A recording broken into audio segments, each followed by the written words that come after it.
4 PM news network में दोस्तों आपका स्वागत है। मैं हूं आपके साथ राशिद ज़हीर। मैं आपको बिल्कुल सच बात बता रहा हूं। जब जयशंकर साहब के बारे में ये फैसला हुआ था कि इनको विदेश मंत्री बनाया जा रहा है, तो मैं पर्सनली बहुत खुश था पिछले टाइम में, चूँकि एक काबिल आदमी चीन और अमेरिका में शायद दोनों में से एक जगह लंबे समय तक सर्व करते रहे। मुझे लगा कूटनीति की बड़ी समझ होगी, इससे इनकार भी नहीं कर रहा हूँ। लेकिन इन दिनों भारतीय विदेश नीति, कूटनीति, जियोपॉलिटिक्स के मद्देनज़र भारत जितना पिछड़ा है, अपने इतिहास में इतना पहले कभी नहीं पिछड़ा था। संसाधन, फाइनेंशियल साउंड कम थी, लेकिन इज्जतों के आसमान पर बिठाया जाता था भारत को। अमेरिका का राष्ट्रपति हो या दुनिया के बड़े प्लेटफॉर्म्स हो, नेहरू, इंदिरा गांधी, अटल बिहारी वाजपेयी, इनफैक्ट राजीव गांधी, मतलब हमारे यहाँ लीजेंड थे। और अब क्या हो रहा है?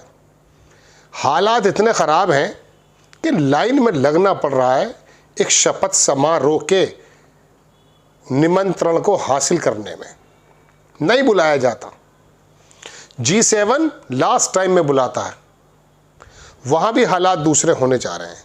लेकिन SCO, शंघाई ऑपरेशन, इसमें 10 मुल्क हैं और चीन ने तमाम लोगों को इंस्पायर कर रखा है।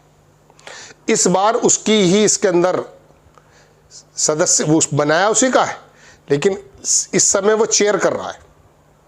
भारत ने वहाँ पर एक ऐसे प्लेटफॉर्म से पीछे हटने की कोशिश की कि पता चला कि कूटनीति में फेल हो गए। अभी UNO में भी परसों की बात है, गालिबन 2 दिन पुरानी, वहाँ जब सीज फायर की बात आई तब भी भारत एब्सटेन कर गया। फिर ये सोचा जाता है दोस्तों कि आखिरकार हमारी कूटनीति कहाँ जा रही है। मैं आपको दोनों ही खबरें बता रहा हूँ। और थोड़ा सा मैं अर्मीनिया, अजरबैजान के अंदर जब अर्मीनिया का पक्ष लिया था भारत ने, और उसका नुकसान हमें चाहे कैसे भी हो पहुँचा है इंडिया पाकिस्तान के कॉन्फ्लिक्ट में, वो भी बताऊँगा। आप देखें दोस्तों, आपकी स्क्रीन पर खबर है। सबसे पहले मैं आपको जो चाइना का जो वो है शंघाई ऑपरेशन, उसकी खबर जो दिखाता हूँ दोस्तों।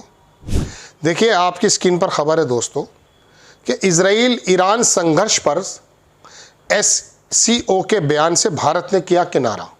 जो इजराइल ईरान का कॉन्फ्लिक्ट चल रहा है, जंग चल रही है, शंघाई सहयोग संगठन ने सैन्य हमले की निंदा की है।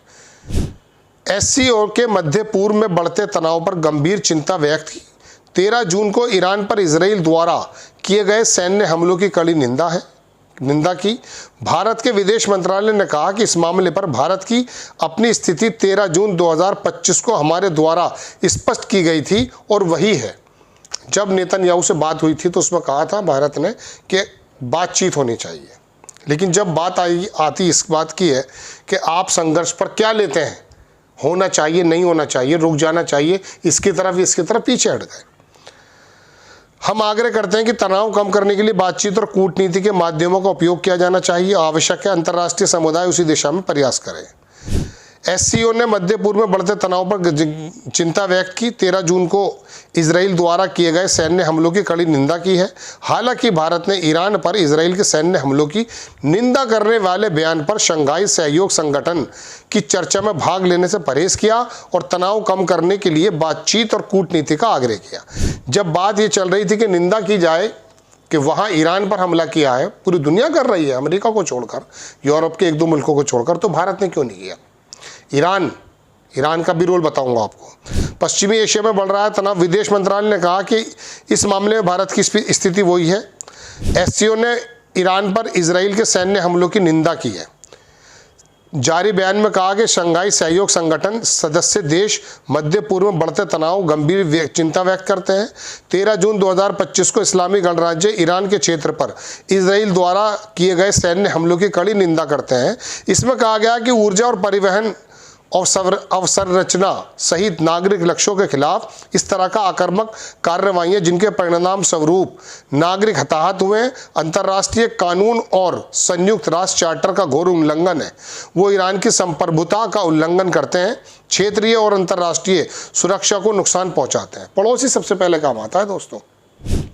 बात यह है स्ट्रेट ऑफ हुर्मुज़, आबनाए हुर्मुज़ बोलते हैं, आप इसको यूँ मानिए, ये बात आपको कोई जल्दी बताएगा नहीं, ये ऊपर नीचे है, बीच में रास्ता है, समझ गए, इसको कहते हैं स्ट्रेट ऑफ हुर्मुज़, जहाँ से तमाम ईरान की उससे निकल करके तेल और तमाम चीज़ें गुजरती हैं।